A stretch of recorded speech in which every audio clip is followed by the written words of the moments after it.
सभी को जय सिया राम। रामचरितमानस के लंका कांड में फिर से हम लोग, थोड़े दिन का सीज फायर हो गया था तो उसके बाद फिर से युद्ध आरंभ होता है। तो इस युद्ध में हम लोग देखते हैं कि किस प्रकार लड़ाई लड़ी जा रही है। तो दोहा संख्या 44 से पढ़ते हुए आगे बढ़ेंगे। एक एक सो मरदहि तोरि चलावहि मुंड, रावण आगे परहिते जन फूटहि दधि कुंड। महा महा मुखिया जे पावहि ते पद गहि प्रभु पास चलावहि, कहई विभीषण तिन्ह के नामा, देहि राम तिन्हु निज धामा। खल मनुजाद द्विजामिस भोगी, पावहि गति जो जाचत जोगी। उमा राम मृदु चित करुणाकर, बयर भाव सुमिरत मोहि निशिचर। तेहि परम गति सो जिय जानी, अस कृपाल को कहु भवानी। अस प्रभु सुनि न भजहि भ्रम त्यागी, नर मति मंद ते परम अभागी। ये जो भगवान शंकर माता पार्वती से कह रहे हैं, तो यहाँ पर थोड़ा सा रुकते हैं। तेहि परम गति सो जिय जानी, अस कृपाल को कहु भवानी। देखने में वो शत्रु की भांति भगवान के सम्मुख आ रहे हैं। और गोस्वामी जी लिखते हैं, देहि परम गति सो जिय जानी, हृदय में उनको जान लेते हैं। अब ये हृदय में क्या जान लेते हैं, तो देखिए यहाँ बहुत बहुत सारी गूढ़ बातें हैं। पहली, महा महा मुखिया जे पावहि ते पद गहि प्रभु पास चलावहि, कहई विभीषण तिन्ह के नाम। तो विभीषण को कहाँ तक पता है? विभीषण को खाली यहाँ तक पता है कि लंका में ये किस नाम के प्रधान लोग हैं। तो विभीषण उनके नाम बताते हैं। तो अब यहाँ पर जो शंकालु प्रवृत्ति के लोग हैं, उनके मन में ये शंका आ सकती है कि भाई भगवान को ये भी नहीं पता, फिर वो अंतर्यामी क्यों कहलाते हैं? उनको तो विभीषण जी नाम बता रहे हैं कि ये फलाने मुखिया, ये हेड ऑफ द ये सेना, ये हेड ऑफ द वो सेना, इस तरह से बता रहे हैं। पर गोस्वामी जी वही लिख देते हैं, दे ही परम गति सो जिएगा। भगवान तो उनके सब जन्मों का पता है कि यह इस नाम का जो ये राक्षस सेनापति या मुखिया मुख्य पदाधिकारी कोई है, जो युद्ध में लड़ने आया है, तो ये ही चुना गया है क्योंकि इसके सब जन्मों के जो पाप हैं वो काटते हुए इतने पाप करे कि राक्षस योनि में आ गया ये। और सब पाप कट चुके, राक्षस योनि में आया यानी अपने सारे जन्मों के पापों का भोग करने के लिए वो इस नीच योनि में। क्योंकि भगवान ने जब ये पूछा कि भाई आपको कौन प्रिय है, तो भगवान कहते वैसे तो सचराचर जगत ही मेरा है और मेरा ही उपजाया है, तो मुझे सब प्रिय है। जड़ चेतन में भी मैं भेद नहीं करता।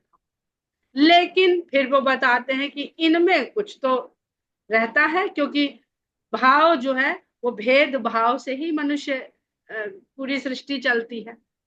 सृष्टि के भीतर शक्ति वही है, प्रकृति वही है, पर प्रकृति में हमें भेद। ये विवेकानंद जी का बहुत सुंदर इस पर व्याख्या है एक पुस्तक में कि भेद, प्रकृति भेद से भरी हुई है।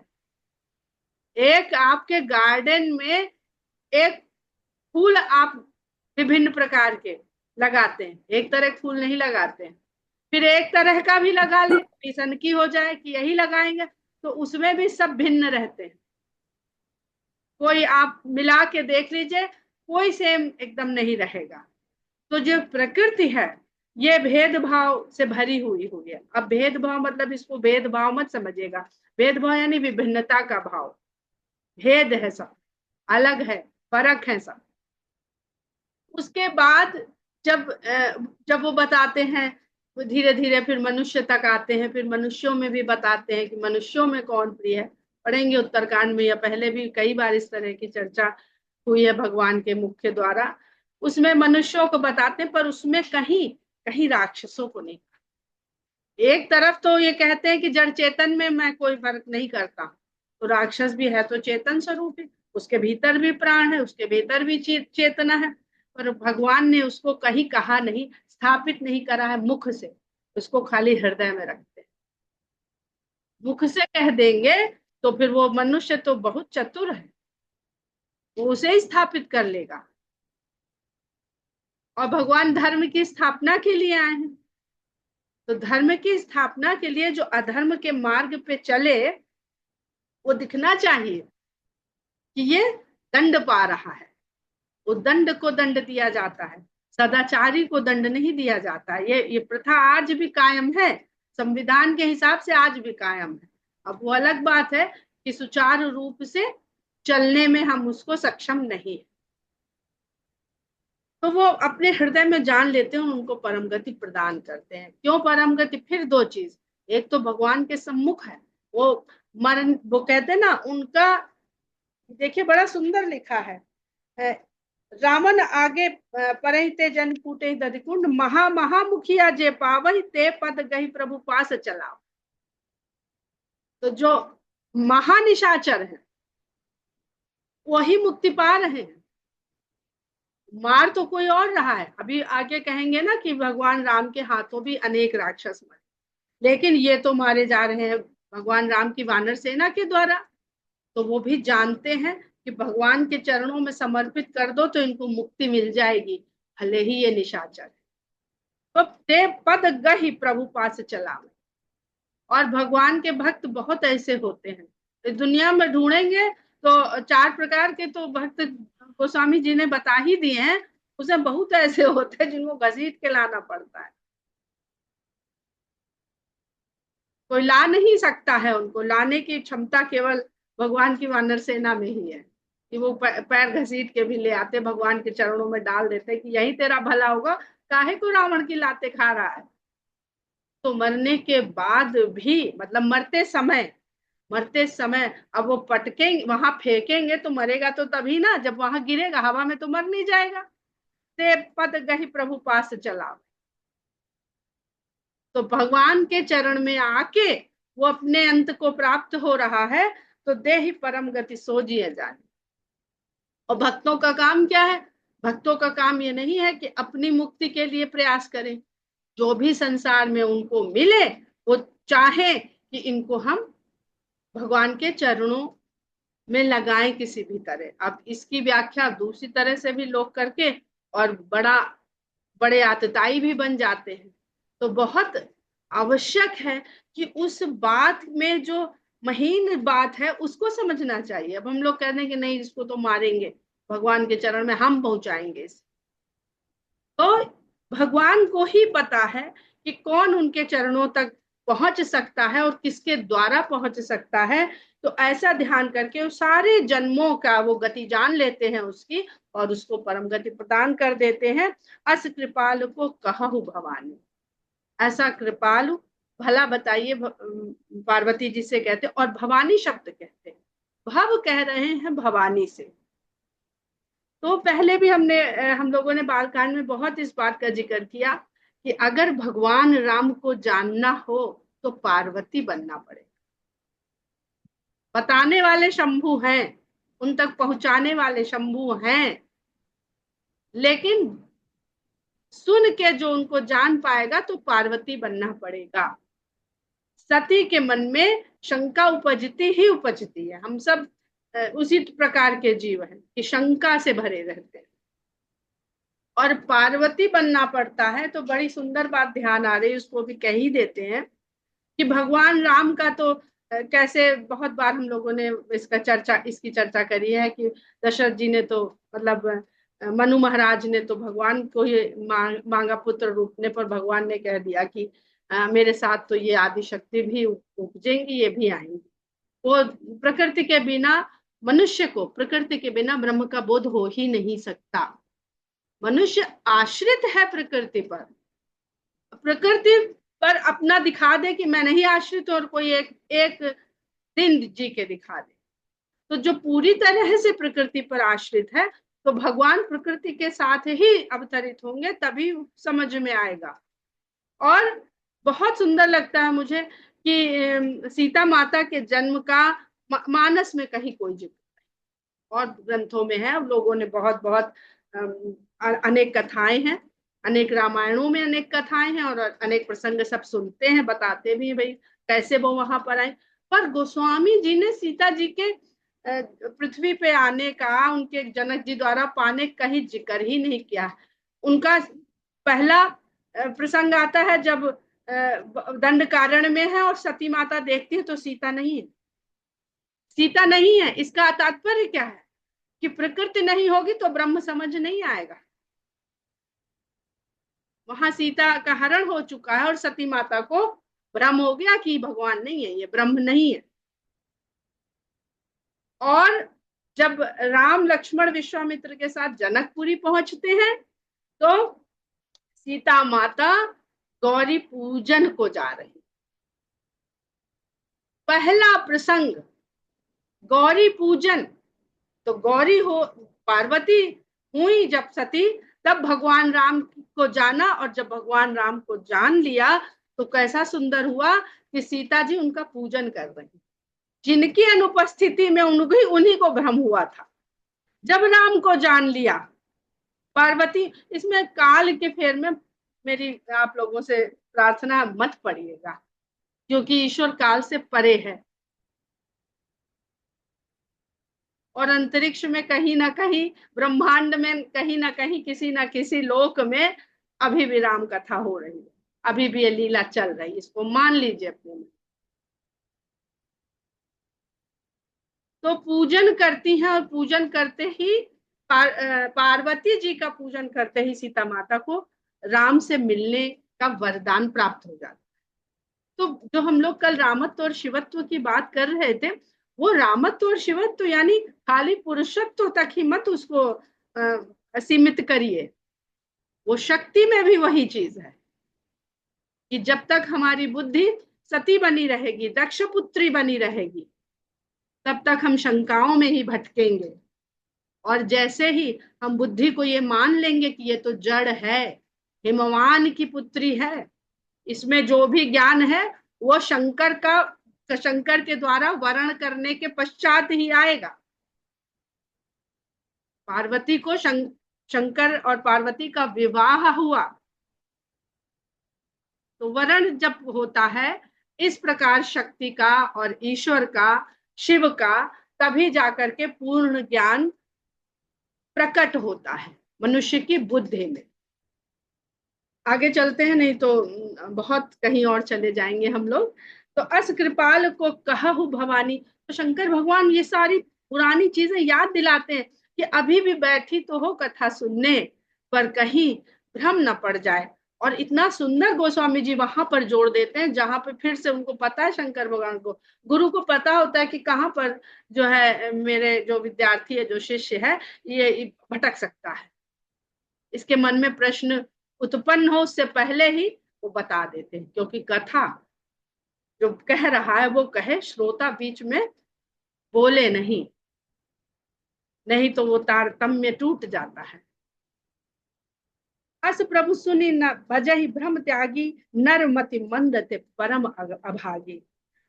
ऐसे प्रभु को अस प्रभु सुनी, अब एक भगवान का स्वभाव बता रहे हैं कि ऐसे कृपालु हैं, और जो सुन करके, कि भगवान के स्वभाव को सुन लिया, जान लिया, सुन लिया। कल हम लोगों ने अंगद जी के जब गुणों में पढ़ा था तो पढ़ा था ना, सुनने की इच्छा, फिर सुनना, और फिर ग्रहण करने की क्षमता।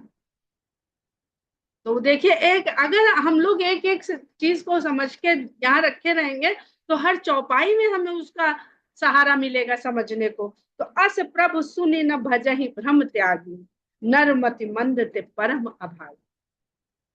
वो बुद्धि से बिल्कुल मंद है, मंद बुद्धि के लोग हैं और परम अभागी हैं। अंगद अरु हनुमंत प्रवेशा, कीन दुर्ग अस कह अवधेशा, लंका दो कपसो हई कैसे, मथहि सिंधु दुई मंदर जैसे। समुद्र मंथन में तो एक ही मंदराचल काफी था। क्यों एक ही मंदराचल काफी था? क्योंकि वहां कच्छप के रूप में भगवान विष्णु के अवतार स्वयं विराजमान थे, जिनकी पीठ पर मंदराचल पर्वत को रखा गया था। वासुकी नाग थे, जिनको बांध करके, लपेट करके समुद्र का मंथन, ये उस समय का समुद्र मंथन है जब सृष्टि की रचना हो रही थी। पर एक यद पिंडे तत् ब्रह्मांडे, वो समुद्र हमारे भीतर भी तो सदा विराजमान है, तो उसमें भी तो बड़े विष और अमृत और विषय कामनाएं सब भरे पड़े हैं। तो अंगद अब कहाँ प्रवेश किया? उस दुर्ग में, उस सेना के झुंड में। सेना का झुंड क्या है? राक्षसों का। राक्षस क्या है? विषय कामनाएं। वहां पर प्रवेश करते हैं अंगद और हनुमान। हनुमान जी स्वयं भक्ति का मूर्तिमान स्वरूप है, भक्त का। क्यों? शंकर भगवान श्रद्धा विश्वास रूपिणों। और वही जब हनुमान जी के रूप में भगवान राम की अवतार में वहां अपनी भक्ति को आनंद, भक्ति का आनंद लेने के लिए आए हैं। और अंगद जी अभी हम लोगों ने पढ़ा विश्वास। तो जब विश्वास के साथ भक्त प्रवेश करेगा कहीं पर, तो भक्ति तक पहुंचने में चाहे जितनी अड़चन आए, पहुंचेंगे। अड़चन आएगी, भक्ति की प्राप्ति सरल नहीं है। लोग कहते हैं कि सगुण भक्ति बहुत सरल है। सगुण भक्ति के मार्ग में बहुत विषय कामनाएं आती हैं। हर भक्ति के मार्ग में बहुत विषय कामनाएं आती हैं। तो कीन दुर्ग अस कह अवधेशा। और रामचंद्र जी का कितना सुंदर अवधेश। और लड़ाई कहाँ हो रही है? लंका में। और राम को कहा जा रहा है अयोध्या के स्वामी। तो अयोध्या के स्वामी कह रहे हैं कि अंगद और हनुमान उस दुर्ग में प्रवेश कर रहे हैं जिसका नाम है लंका। तो किसको स्मरण करना है? लंका में घुसना पड़ जाए तो भी अवधेश को ही स्मरण करना है। लंका दो कपिसो है ही कैसे। लंका में दोनों वानर कैसे शोभायमान हो रहे हैं? जैसे मंदराचल पर्वत मथई सिंधु। समुद्र को दो मंदराचल पर्वत मथ रहे हैं। एक विश्वास और दूसरा भक्त के साथ विश्वास है। हनुमान जी को आवश्यकता नहीं है, हनुमान जी पूरी तरह से समर्पित है। परंतु जो जीव के लिए बात करी जा रही है, विश्वास साथ नहीं है तो भक्त अब बहुत देर रहने वाले नहीं। भुजबल रिपुदल दल मलि देख दिवस कर अंत, कूदे जुगल विगत श्रम आए जहां भगवान। अपनी भुजाओं के बल से शत्रुओं के दल को, दल मलि, मल के, मर्दन करके, और ये देख करके कि दिन का अंत हो रहा है, कूदे जुगत विगत श्रम आए जहां, जहां भगवान विराजमान थे, दोनों कूद करके वहां पर आ गए और श्रम रहित होकर वहां आ गए। उनको कोई बहुत परिश्रम नहीं करना पड़ा उस दल को भंजन करने के लिए, मर्दन करने के लिए। लेकिन अगर जरा सा भी कमजोर होंगे हम भीतर से, तो हमें बहुत श्रम करना पड़ेगा। आसानी से नहीं हम इन निशाचरों का मर्दन कर पाएंगे, अंत कर पाएंगे। प्रभु पद कमल शीस तिन्ह नाए। भगवान के चरण कमलों में उन्होंने शीश नवाया। देख सुभट रघुपति मन भाए। अपने सुंदर योद्धाओं को देख करके रघुपति का मन प्रसन्न हो गया, उनके मन को भा गए। राम कृपा कर जुगल निहारे, भय विगत श्रम परम सुखारे। राम की कृपा, राम ने कृपा करके दोनों को निहारा। बहुत सुंदर पूरा। वहां पर शंकर और पार्वती श्रद्धा और विश्वास का रूप है, तो यहाँ पर हनुमान और अंगद भक्त और विश्वास का रूप। भय विगत श्रम परम सुखारे। उनका श्रम जाता रहा और वो परम सुख को प्राप्त हो गए। अब यहाँ पर आप लोग थोड़ा सा चारों युग को भी देखते चलिएगा कि एक ही दिन में किस प्रकार हम चारों युग की यात्रा करते हैं प्रतिदिन। सुबह सतयुग, हम सब बहुत सत्य सात्विक गुण में होते हैं। उठते हैं, अपने शरीर का सारा मल धोते हैं। पहला काम करते हैं कि सारे शरीर का मल निकाल बाहर करते हैं, तो मल चला गया बाहर तो सतयुग में पहुंच गए। अब सुबह ही सुबह किसी से कह दीजिए कि जरा खस्ता कचौड़ी खा लो, जो विषय कामनाओं से दूर हैं लोग, कहेंगे भाई सवेरे सवेरे हम खाएंगे, बहुत नुकसान करता है। उसके बाद सतयुग के बाद त्रेता में आ जाते हैं। यज्ञ, यज्ञ का युग है। तो यज्ञ क्या है? जो भी कर्म आप कर रहे हैं नियम कायदे से, वही यज्ञ है। जो विधान, विधि विधान के साथ कर्म कर रहे हैं सारी दुनिया, जो गृहिणी है वो अपने त्रेता युग में लग गई, और जो कमाने वाले हैं या वाली हैं वो अपने में लग गए, विद्यार्थी अपने में लग गए, सब अपने अपने ध्यान प्रथम जुग मख विधि दूजे, त्रेता में प्रवेश कर गए। और फिर द्वापर परितोषित प्रभु पूजे। द्वापर में फिर वहां से आए, एक जिस चरण गए थे दूसरे चरण लौट पड़े, घर आ गए फिर से, और आनंद मनाए परिवार के साथ। और रात होते होते फिर कलयुग आ जाता है। ये इसका पूरा देखिएगा, बड़ा सुंदर यहाँ पर गोस्वामी जी ने इसका प्रयोग किया है। जब कहते हैं कि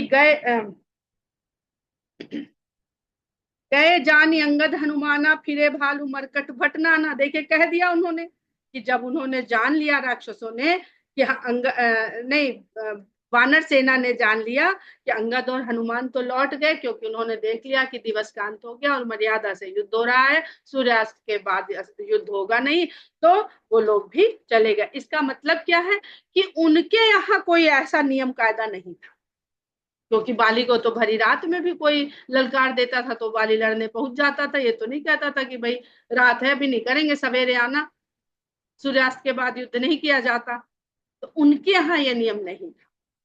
इसलिए जब उन्होंने जाना कि हनुमान और अंगद लौट गए हैं, तो जितने भालू और वानर के योद्धा थे वो भी लौट गए। और जातु धान प्रदोष बल पाई, राक्षसों ने प्रदोष काल पा करके कि सायंकाल ढल रही है, निशा आ रही है, उनका बल बढ़ गया। जो जितनी विषय कामनाएं हैं उनका बल उसी काल में बढ़ता है, प्रदोष काल में ही बढ़ता है, एकदम निशा में नहीं बढ़ता है।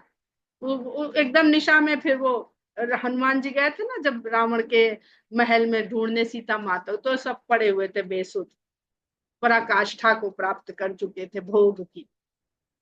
तो धाये करी 10 शीस दुहाई, रावण की दुहाई करके वो सब दौड़ पड़े। अब बहुत सब समझ रहे हैं आप लोग कि क्या है 10 शीस, क्यों दुहाई करके, किस चीज का आक्रमण करने जा रहे हैं मनुष्य की बुद्धि पर, उसकी देह पर। निश्चर अनी देखी कपि फिरे, जहां तहां कटकटाई भट भीरे, राक्षसों की सेना को आती देख करके वानर फिर लौट पड़े। तो हमारे भीतर की जो सद्विचार हैं वो उनसे युद्ध करते हैं, नहीं नहीं भाई हम नहीं जाएंगे, हमें तो 9 बजे 8 बजे डिनर करना है, 9 बजे सो जाना है, हमें 4 बजे ब्रह्म मुहूर्त में उठना है। तो युद्ध आरंभ हो गया। दोस्त कहेंगे अरे आओ आओ, एक दिन में कुछ नहीं हो जाता है। तो हमारे भीतर विचार चलता है कि क्या करें, मान ले क्या, हाँ चलो वीकेंड है तो मान लेते। तो ये युद्ध निशिचर अनी देखी कपि फिरे, जहां तह कटकटाई भट भिरे, और जहां तहां पाया एक दूसरे को भिड़ गए। दो दल प्रबल पचारी पचारी, दोनों दल एक दूसरे को ललकार ललकार के लड़त सुभट नहीं मानही हार। एक से एक बढ़ के योद्धा लड़ रहे हैं और कोई हार नहीं मान रहा। एक तरफ जो सदविचार है वो कहता है नहीं नहीं इधर नहीं जाना है, और जो भोग विलास है वो कहता नहीं नहीं इधर आ जाओ। तो लड़ाई बड़ी चल रही, ना वो हार मान रहे ना ये सद्गुणी लोगों की बात है, ये उनकी नहीं है जो विषय का हम नौ भोग में लिप्त है। महावीर निश्चर सब कार्य, नाना बरन बलि मुख पारे। महावीर राक्षसों के जो महावीर हैं वो सब काले, अहंकार का केवल एक रंग अज्ञान, अंधकार। हमने पहले भी कहा था अंधकार और अहंकार एक ही रंग वाले। तो अहंकार का केवल एक रंग है, अंधकार का, अज्ञान का काला। और नाना वर्ण बलिमुख भारे, लेकिन जो बलिमुख है, बलिमुख कह रहे हैं वो वानर जो बलिमुख है, जिनके बल है, मुख पे तेज है, कुछ हिम्मत नहीं पड़ती जल्दी से कि इनको अपने ग्रुप में खींच लाएं, तो वो नाना वर्ण वाले भिन्न भिन्न प्रकार के हैं। सबल जुगल दल समबल जोधा, कौतुक करत लरत करि क्रोधा। सब आपस में जो भिड़ गए, समान बल वाले योद्धा भिड़ गए। जिस जिस तरह की विषय कामना उस तरह को इस भीड़ में खोज लिया और आपस में जुट गए लड़ने के लिए, और क्रोध करके ये फिर से लड़ाई का खेल चालू हो गया। हनुमान जी और अंगद जी तो चले गए, तो ये लड़ाई का खेल यानी ये जो लीला है संसार में चलती रहती। हम रोज सुबह भगवान बढ़िया स्तुति पढ़ेंगे और ये करेंगे, रात तक हम कुछ और कर ही रहे हो। ताबिट शरद पयोद घनेरे लरत मनहु मारुत के प्रेरे। ऐसा लग रहा है कि मारुत पवन की प्रेरणा से ये शरद ऋतु की वर्षा और शरद ऋतु के बादल आपस में युद्ध कर रहे हैं। अनिप अकंपन अरवतिकाया विचलत सेन कीन इन माया। योद्धाओं के सेनापतियों के नाम है रावण के अनिप, अकंपन और अतिकाय। विचलित सेन, माया करके इन्होंने सेना को विचलित होते देखकर अपनी सेना को माया करी। जब हम अपने जीतने लगते हैं, अपने मनोभावों से नियंत्रण करने लगते हैं भोग का, तो माया का जाल और फैल, इतने से तो आकर्षित नहीं हो रहा है ये जीव, थोड़ा इसको और दिखाया जाए। देख भयो निमिष माँ अति अंधियारा। एक पल ऐसा आता है कि घनघोर अंधकार चारों ओर छा जाता है। रात्रि होने से पहले बड़ा, जैसे ही संध्या जाती है तो अंधकार बढ़ता है। दृष्टि होई रुधिरोपल छारा, और जो माया करी उसने, तो उसमें खून की राख की वर्षा होने लगी, रक्त की वर्षा होने लगी। देख निबिड़ तम दसों दिस कपिदल भयो खबार। चारों दिशाओं में अंधकार देख करके वानर दल में खलबली मच गई। एक कहीं एक न देखे जहां तक कर ही पुकार, एक दूसरे को नहीं देख पा रहे हैं और जहां वहां पुकारते फिर रहे हैं। सकल मरम रघुनायक जान, लिए बोली अंगद हनुमाना। ये सारा रहस्य राम ने जान लिया और उन्होंने अंगद और हनुमान को बुलाया। तो किसकी आवश्यकता पड़ी? भक्त और विश्वास। समाचार सब कही समुझाए, सुनत को भी कब कुंजर धाये। उन्होंने बताया कि तुम तो चले आए, पर वानर सेना वहां से लौट रही थी। तुम्हारे आने के बाद युद्ध खत्म हुआ, लेकिन तुम चले गए हो। ये राक्षसों को जब पता चला और प्रदोष काल में उनका बल भी बढ़ गया, तो उन्होंने फिर से आक्रमण कर दिया वानर दल पे। अब बेचारे लड़ तो रहे हैं और बड़ी वीरता से लड़ रहे थे, लेकिन माया के आगे कैसे उनकी चले। समाचार सब कही समझाए, सुनत को भी कभी गुंजर धाये। इतना सुनते ही हनुमान जी और अंगद जी को बड़ा क्रोध आ गया और दोनों कपि कुंजर दौड़ पड़े। बलशाली विशाल काय अंगद और हनुमान दौड़ पड़े। अच्छा, तो हनुमान जी की शरण में क्यों जाते हैं सब जगह? अंगद तो घूम रहे हैं सब जगह, किष्किंधा चले गए हैं। हनुमान जी जगह जगह विराजमान है, अपने हृदय में राम लक्ष्मण सीता को बैठाए हुए। तो इसलिए मनुष्य हनुमान जी की शरण में जाता है। हनुमान जी की शरण में जाता है तो भगवान राम की कृपा उसे प्राप्त ही हो जाती है, क्योंकि काम तो उन्होंने हनुमान जी को ही दे रखा है। उन कृपाल हंसी चाप चढ़ावा। जब हनुमान जी और अंगद जी चल पड़े, तब हंस करके भगवान ने धनुष पे बाण चढ़ाया। पावक सायक सपद चलावा, और अग्नि बाण को उन्होंने चला दिया। भयो प्रकाश कतहु तमनाए। प्रकाश हो गया। अग्नि, अग्नि का काम क्या है? प्रकाश। इसकी हम लोग अभी समय नहीं रहा है। तो ये अग्नि और अग्निबाण जो भगवान राम ने चलाया, और माया, माया का अंधकार हो जाना और सीता माता का अग्नि में प्रवेश करके अपनी छाया को वहां पर लंका में भेजना, इन सब बिंदुओं पे हम लोग कल बात करेंगे विस्तार से। भयो प्रकाश कतहु तम नाही, ज्ञान उदय जिम संशय नाही। जैसे ज्ञान का उदय हो जाने से कोई संशय नहीं रह जाता है।